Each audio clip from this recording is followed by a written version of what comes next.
today is something that is very dear to my heart. I shared part of it also in the Sadhu Sangha festival. We are hearing that the holy name is not produced in this world. Yes, he's not produced by the vocal efforts of the Kirtan leader who sings, nor is he produced by the singing of the people who are coming for the Kirtan. No, the holy name is not produced by a material tongue nor by material vocal cords.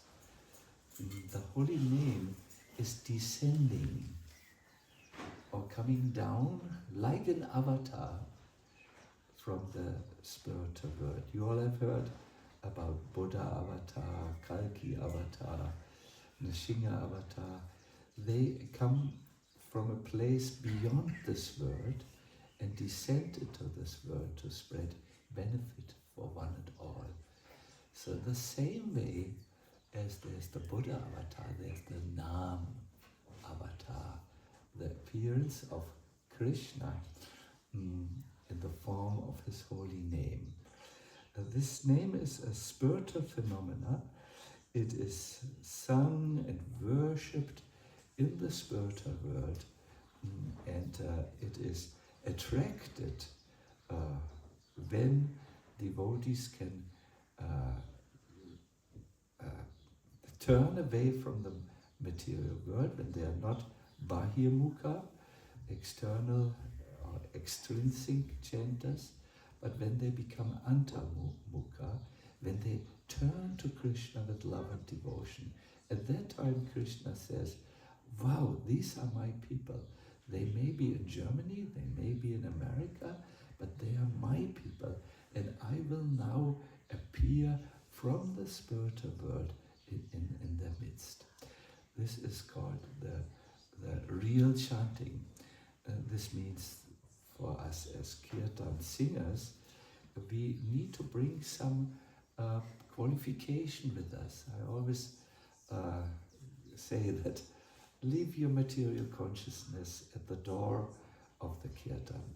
Leave your worries, leave your egos, leave them all at the door of the Kirtan and come into the Kirtan as souls who are now singing the one song that is repeated in all cultures where spiritual culture is available. The one song which is the song of God. No?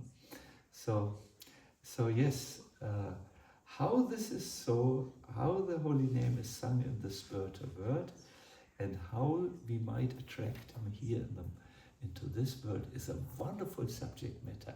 Are you interested in this subject? Yes. Nikunya is interested?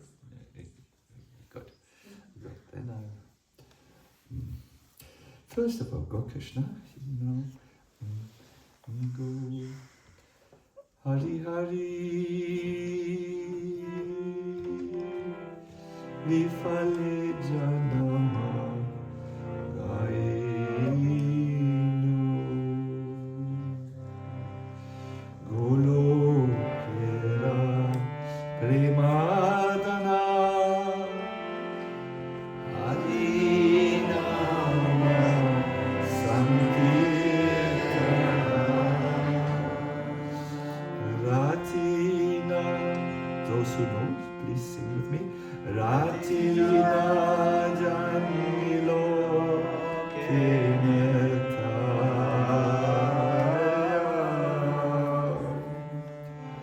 Beautiful. Sangsara Ishanale Divanishi Yajale Judaite Goinu Upaya.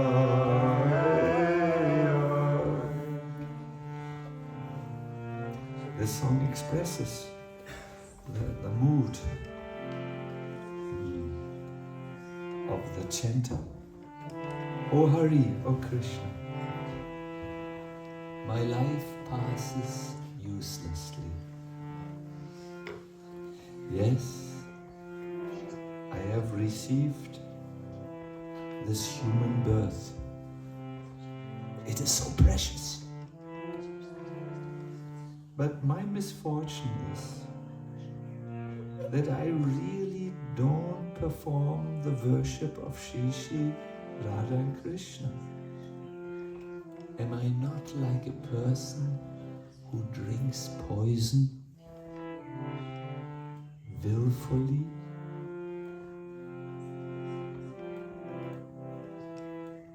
One question is in my heart. Why has attachment for Harinam Sankirtan not awakened in my heart? The Harinam Sankirtan comes down from Goloka Vrindavan. It's the treasure of divine love. But why has it not come into my heart? My situation is that day and night my heart burns in the poisonous fire of internet. Sorry. Day and night my heart burns in the poisonous fire of material existence. And I have no means to alleviate it. So here it says Goloka Prema Dhana. Say Goloka Prema Dhana Harinama Sankirtana Ratina Janmilo Kinetaya. You're almost perfect. Yes, the holy name comes directly from the spiritual world. It is a Nama avatar. It is Krishna who has come in a form that is so easy to accept for me. I just have to open my heart for him, and then I have to use my vocal cords, and tongue and ears, and I can praise it day and night. Everything else is a waste of time. Hare Krishna. Caitanya Mahaprabhu took this holy name, this, so to say, import of the spiritual world, and he started his Sankirtan movement on the banks of Mother Ganga. The early devotees would meet every day in the house of the great devotee Srivas Thakur, and as the evening sun was setting and bathing the Ganga in its orange, or first yellow and then orange colors, Caitanya Mahaprabhu would come and enter the house of Srivas Thakur, and he would start a kirtan. And if you hear the descriptions of this kirtan, my dear devotees, you will understand that this is not a material party, you know. It is not a singing party, but it is a celebration of divine ecstasy. I have with me here a document which is in my green book. The green book is my heavy book. It describes the pastimes of Lord Caitanya in a very, the many descriptions which, if you would hear them, your heart would blossom and bloom. But I want to share with you today only one of this description, which describes how Caitanya Mahaprabhu did his Prema Nama Sankirtan. Remember, this was the treasure of love which has come in the form of the name in this word. This is how it goes. The body of the Lord was immersed in joy.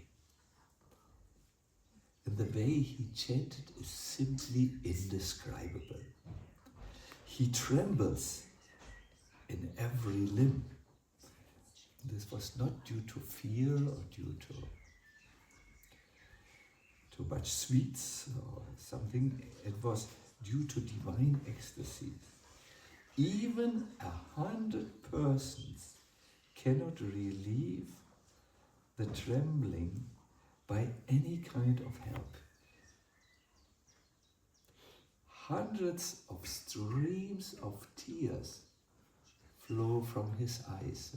One stream, and another stream, another stream. His body looks like a golden jackfruit through the intensity of horripilation. When we were in South India, we saw the jackfruit. It hangs like this from the tree, and it has, I can only describe it as spikes, which come from the skin, like abgerundete Stacheln, rounded spikes.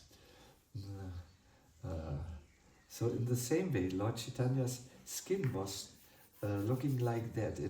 It was standing up in various ways, you can imagine, like this.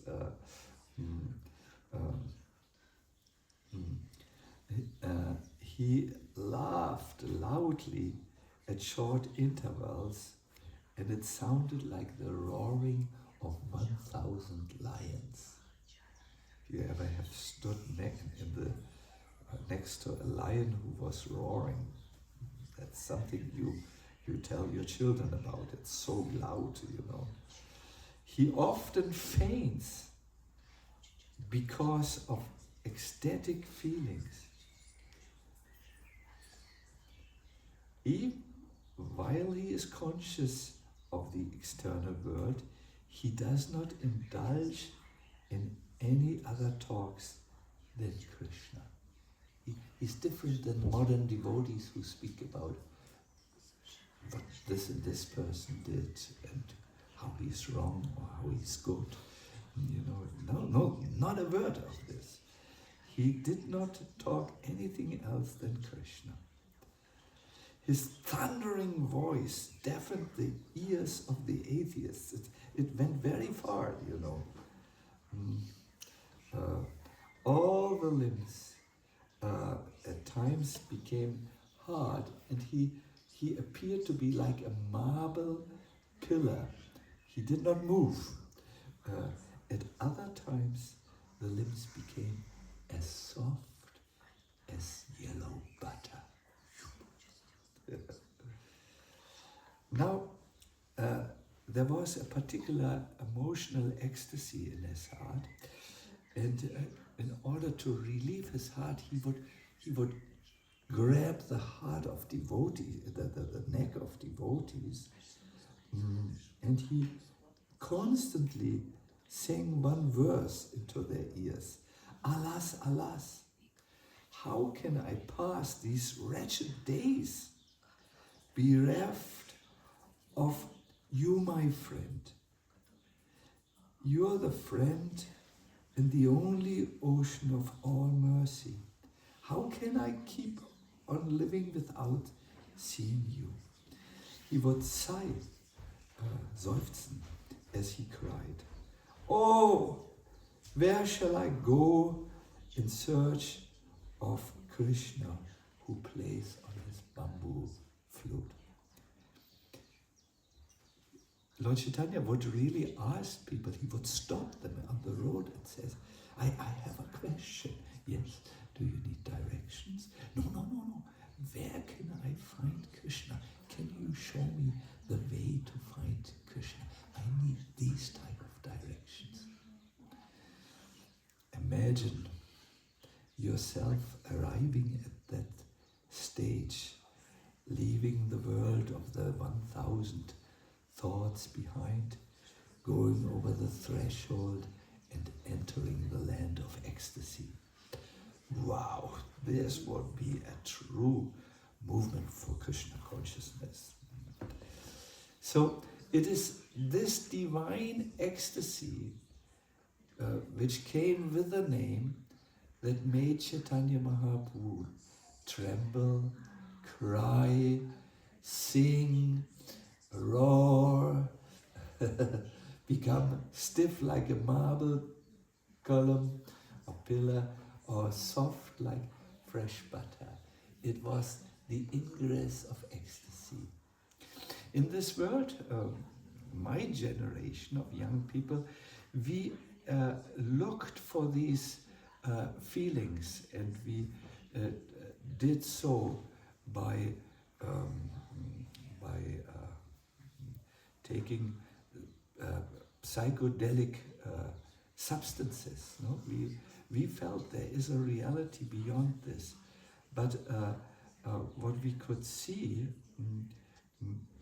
at least I could see this. I was standing by and watching people left and right doing it in my generation.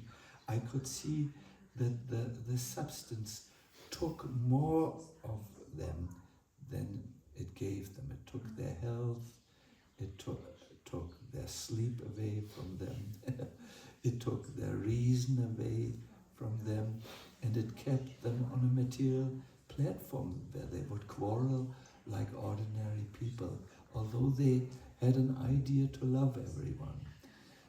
And just a few years ago I went to Hyde Ashbury, the mecca of this culture, the young culture of my generation, and I could see drunkards, acid heads, going without orientation on the streets and begging for some little money to buy them a meal, perhaps. No? The world cannot give this ecstasy, even though people try their very best. This ecstasy of divine love is an import from the spiritual world. It's there. It's in the spiritual realm. I can see some of you who are nodding with their head. Yes, we are also understanding this. We also made this mistake. So I want to describe to you how the chanting of the holy name is done in that world, so that you can understand what it means here in this world. And in the end, I would like to suggest to you a few ways in which you can also feel this divine ecstasy. Is this a good plan, Govinda Pran? Yes. Good, we will do. So we need to go into Krishna Loka if we want to understand the holy name there. When Krishna entered the age of 6 years, something happened to his feet. Before, when he walked, there were some imprints in the dust. But now, when he was 6 years, everyone who could see where his feet walked could see a lightning, they could see a jumbo fruit, they could see a line, they could see an arrow, they could see all the 20 plus signs of Krishna's feet. They became very distinct in his Puganda age, it means from 6 years on. He walked through the forest and the meadows. The cows went in front. They were very joyfully, they were prancing, walking like this. They were raising their tails, and the cowherd boys were dancing all the way. They had horns, and flutes, and they danced. It was really a dancing procession. Their arms were raised like this. When the devatas, the heavenly beings, saw that, they showered down flowers on this joyful procession of Krishna, the Cowherd boys. And the Cowherd boys, they went down on the ground, they picked fistfuls of dust and threw them up like flower dust, saying to the Devatas, we got you, we got you. The earth was trembling. Sukadeva describes how the forest looked. The forest was flourishing. There were dates and blackberries and flowers. There was ample food for the cows, who ate so much that their udders became very heavy. The cows were very attached to Krishna. Sometimes Krishna would call them and they would come running to him, leaving a trail of beautiful milk on the ground. Krishna pointed to his friends. He said, hey, look at the trees. They shed tears in the form of sweet honey, which is dripping down. Can you imagine the trees of Vrindavan? There were, and the honey dripping down. You might feel, oh, not on my new shirt, please. But the honey in Vrindavan is ecstatic. It is something you can have. They looked in the caves, and they felt so inspired to see caves, like young boys do, that they shouted into the caves, and they enjoyed when the echo shouted back. And sometimes they shouted words which only little boys can shout. Then Krishna, pretending to be an ordinary village boy, lay down to rest, and his cowherd boyfriends surrounded him. They each then wanted to serve Krishna when he was tired, and they took some leaves and flowers and made flower beds for Krishna. Now, because Krishna saw that each cowherd boy wanted to serve him, he expanded himself into as many forms as there were cowherd boys. These were millions, billions perhaps. And he also could see that each cowherd boy wanted their lap to be the pillow on which Krishna rested his head. So Krishna put his head down on millions of cowherd boys' laps, and no one saw that Krishna was together with another boy. This is a sign of God. He can appear to every worshipper. He can appear to the young brahmachari who says, let me stay unmarried, and Krishna will appear and give him comfort. He can appear to the young lady who says, let me marry this very nice brahmachari, and Krishna will appear and somehow arrange. So Krishna hears every prayer. Prabhupada said, Krishna hears the prayer of the thief who says, let me go into the house and steal. Yeah, we have also thieves in our community. That is normal, it belongs to human existence. And he will also say, he will also fulfill the desire of the devotee of the grihasta who says, oh Krishna, please protect me from thieves, please protect me from thieves. And then somehow he arranges it. When I was in Vrindavan, in Orlando, one book was stolen from me. I think this is human society, it's all right. So yes, Krishna fulfills everyone's desire. I had not prayed that my book stays with me. So Krishna fulfills everyone. He's there for everyone. He is the Lord of the heart for everyone. So and Sukadeva Goswami said, the Lord appeared just like an ordinary village boy, but at times he showed deeds or activities that only God could perform. Isha Cheshtitaha is the Sanskrit word. Who of you can tell me some activities which Krishna did that were purely superhuman? The lifting of Govardhan Hill. The lifting of a whole big mountain, yes. Dancing on Kaliya, yes, the multi-headed snake. Do you remember what happened when he opened his mouth one time? What? Swallowing the forest fire. Yes, he swallowed a forest fire, but I was thinking of something even more cool. He showed in the inside of his mouth all the universes and Mother Yashoda and himself. Of course, there are many activities where he freed Vrindavan from the influence of powerful demons and so on. But yes, normally he would hide these activities and would just engage in activities of sweetness.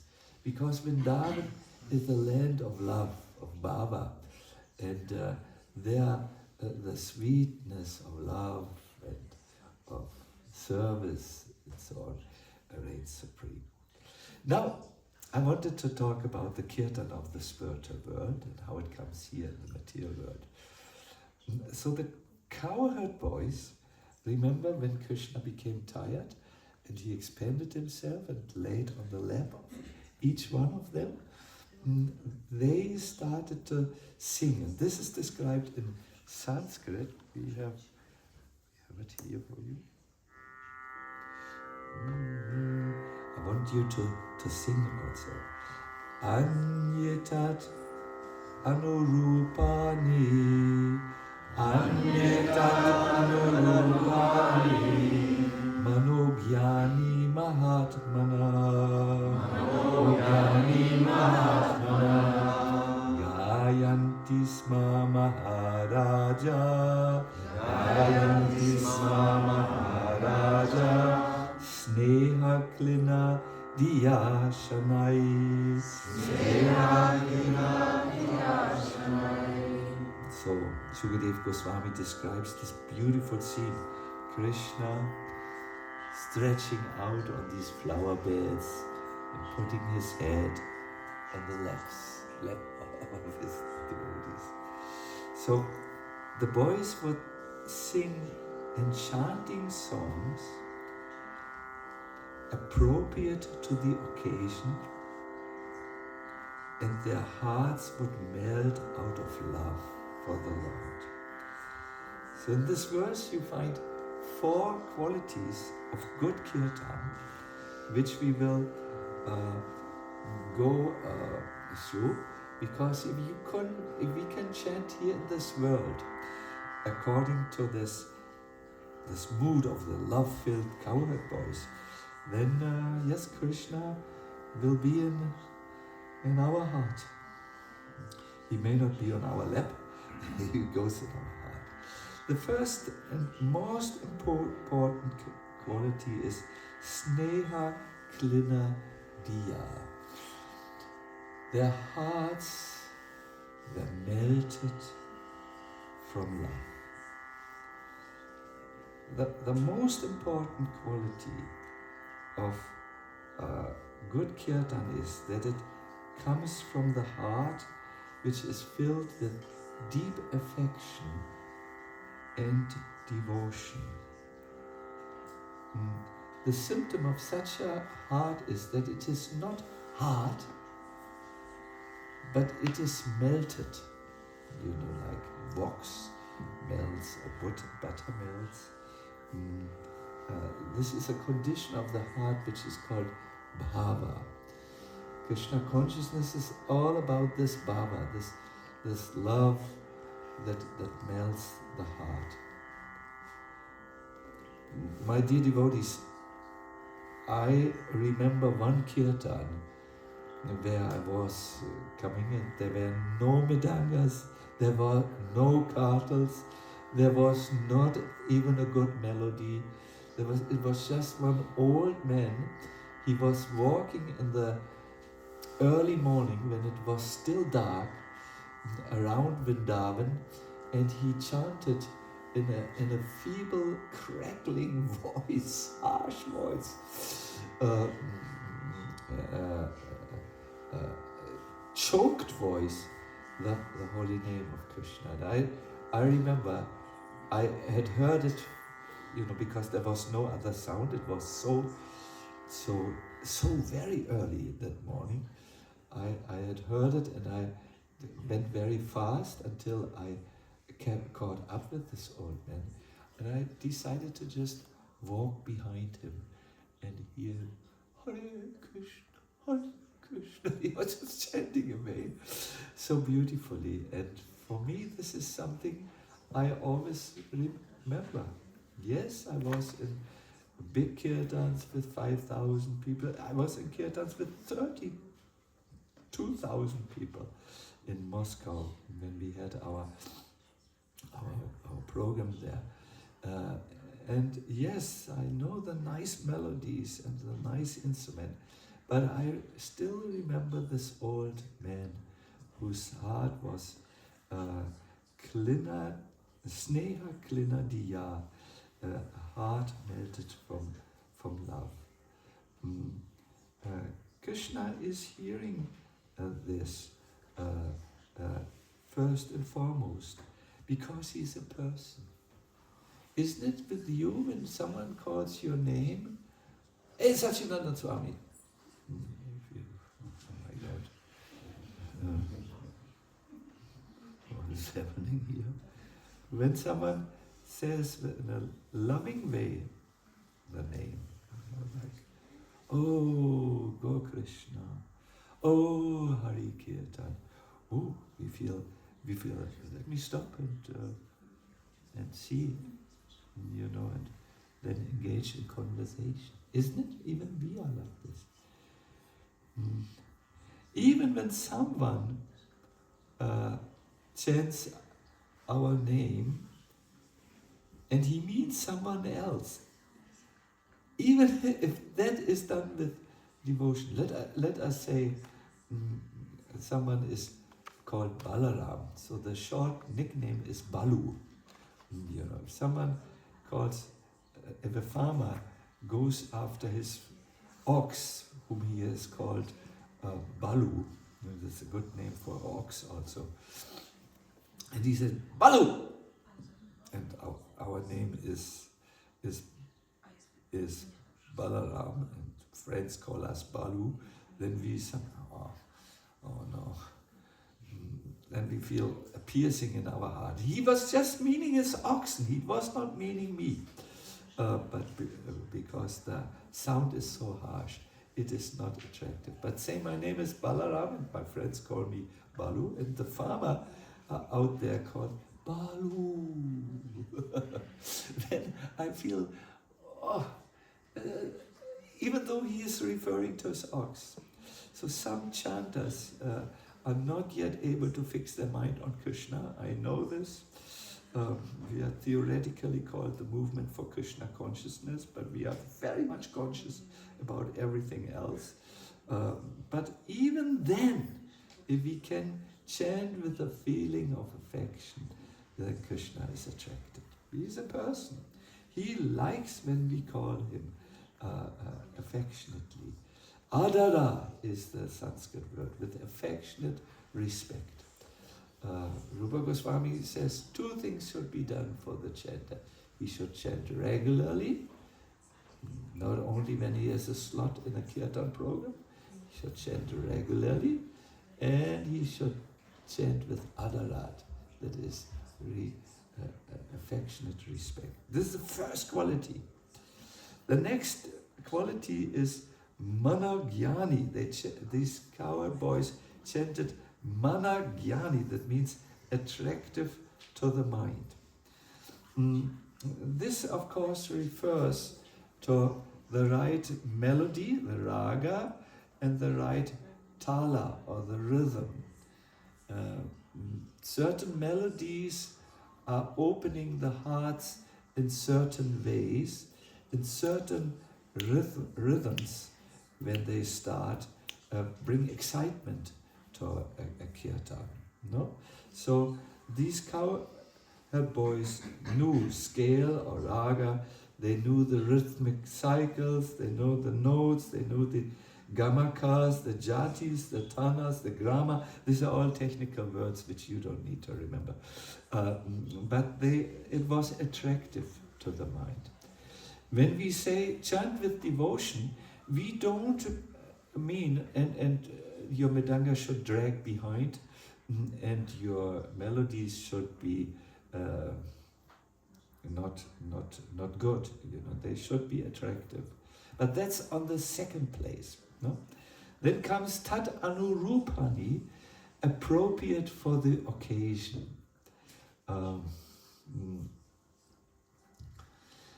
In Krishna Lila, everything down to the smallest detail is wonderful.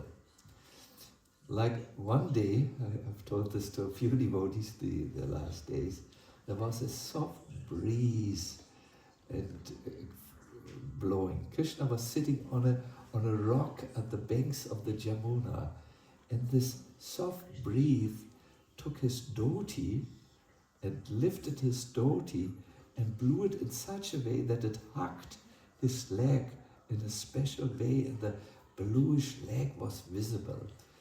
And one cowherd boy saw this, the beauty of Krishna, which was so mind-enchanting that he decided, let's have a festival about the wind blowing and bearing Krishna's legs. And immediately they said, yes, this is the best occasion. And they composed a special song about the breeze and this event, because in the spiritual world everything is nice, and the music should always be appropriate to the occasion. There are melodies which you chant in the morning, when the occasion of the morning is. I want to chant one melody with you, the morning raga. Hare Krishna, Hare Krishna, Krishna Krishna, Hare Hare. We can sing all. Hare Hare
basically see different areas of the psyche of the listener are opened through different ragas.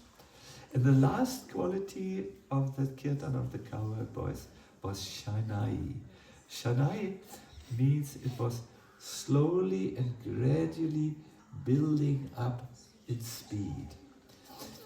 In a good Kirtan, you start slowly, you make sure you are with the holy name, and then only by the force of the devotion which develops, the speed will pick up, and then there is a crescendo at the end. No? So these are the 4 symptoms of good kirtans.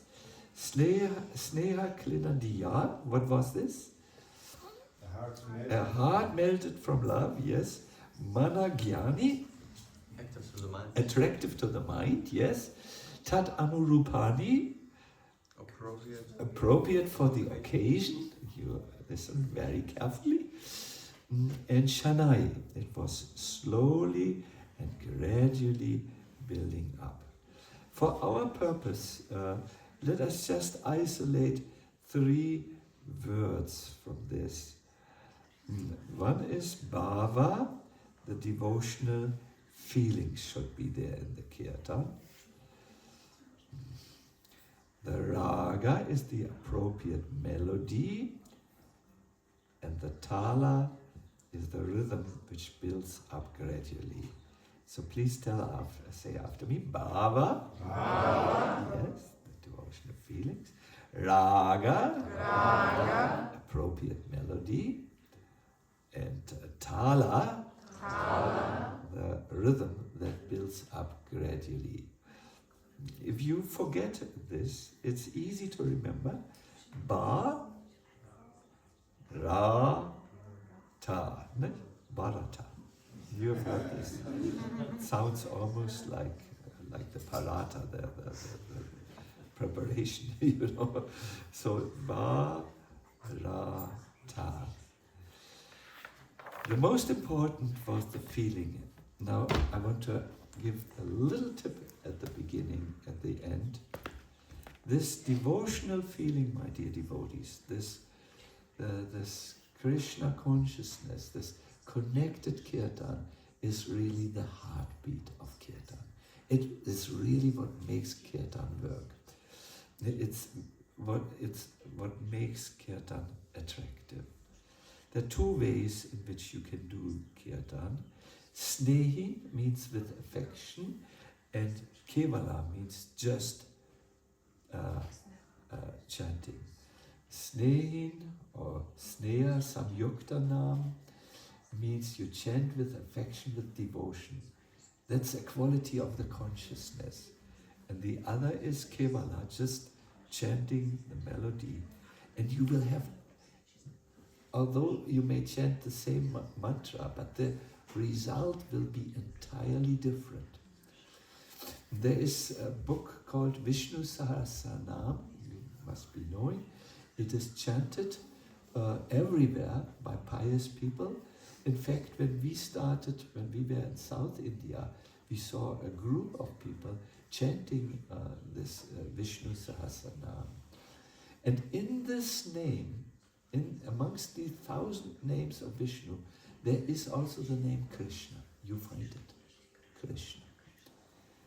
And it is chanted, for good health, for prosperity, for good relationships, for against dementia. Yes, if you chant the Vishnu Sahasranam, you will be able to remember things even when you are old. Maybe I should start with this. But there is a difference of chanting the holy name for these material benefits and chanting the name Krishna with the sole desire to be connected with him and please him and serve him. There's a whole difference. And if you are interested in Krishna or just in the gifts of Krishna. Prabhupada once made a joke. He said, when the gopis saw Krishna coming back from the forest, they didn't check his pockets for fruits or for something which he brought with them. They were interested in Krishna only. No? So in the devotional mood, chanting in the mood of Chaitanya Mahaprabhu, you are supposed to just chant for Krishna's presence. Let Krishna comes in your heart, sends his light in his heart, gives you love in his heart, makes you forget all your unnecessary worries and mind games and so on. So we will end now here. I want to request you to meditate a little bit about Lord Chaitanya.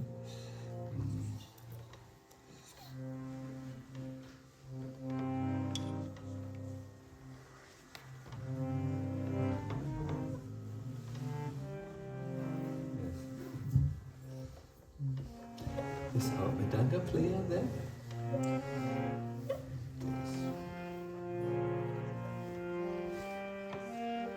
Is this C or?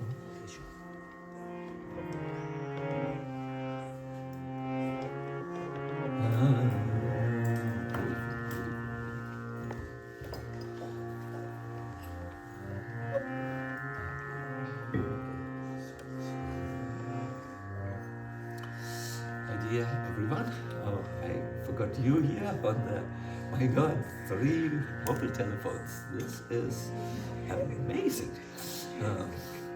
So you please on the internet, now put everything away, put the bag with the chips, the potato chips to the side and be with us. Simply sit down nicely. Close our eyes. Let us have a little Krishna moment. Put everything aside that is troublesome to the mind. Or just what you will do afterwards. Just give yourself a little time. We want to evoke the beautiful golden form of the golden avatar, Chaitanya Mahaprabhu. This tall personality has a wonderful golden effulgence. He chants the holy name. Every single part of him is immersed in joy. Does anyone here remember joy? Everything full of joy.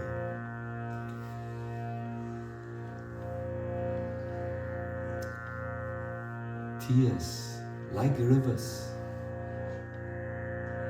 streamed from his eyes. You all have seen little rivers. Can you imagine rivers of love, rivers of loving tears?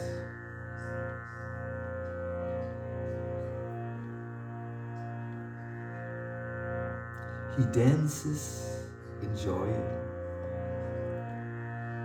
And he constantly asks everyone, oh, how am I to pass these days without the sight of you, my dear friend,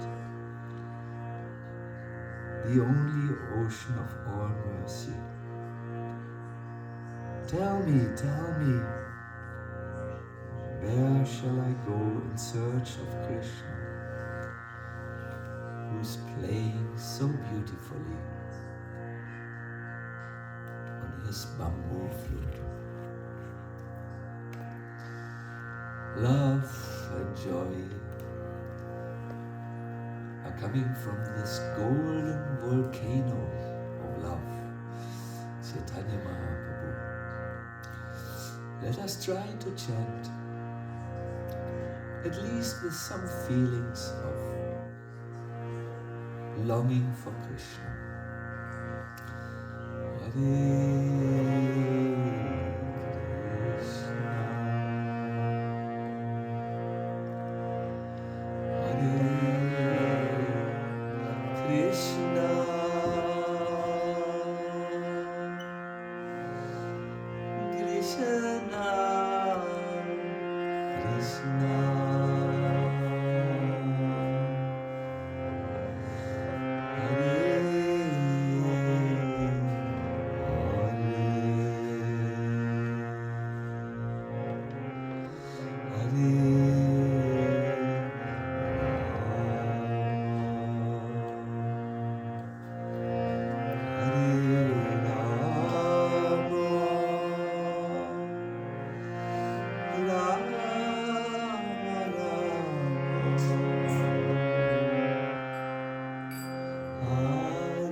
Thank you all very much for kindly coming for this Gaura meditation.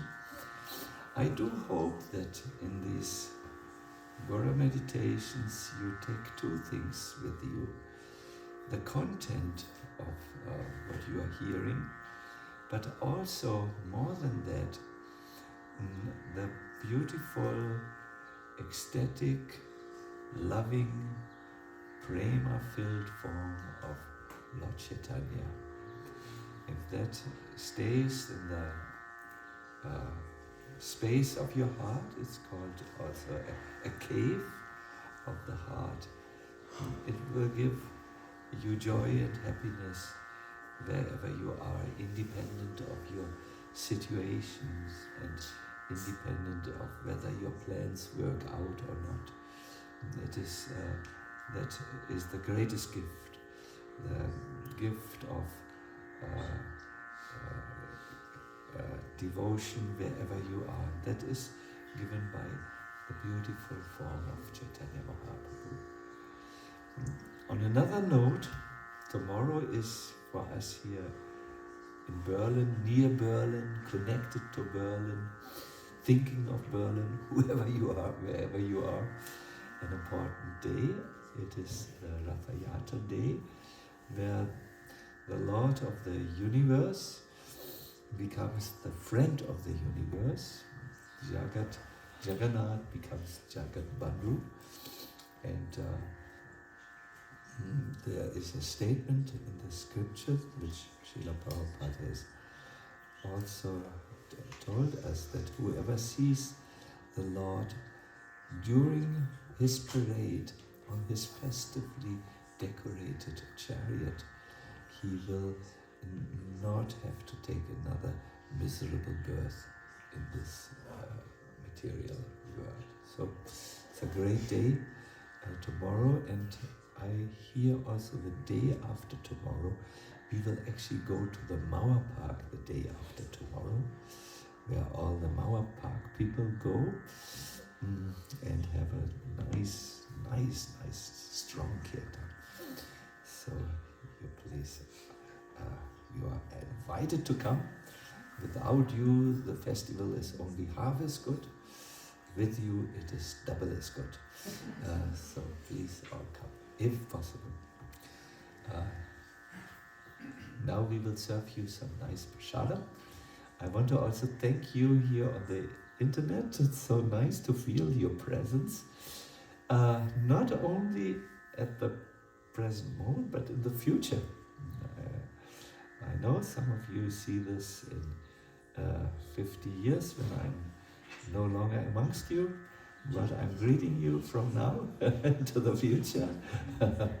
It's very nice to have this technical opportunity. Hare Krishna.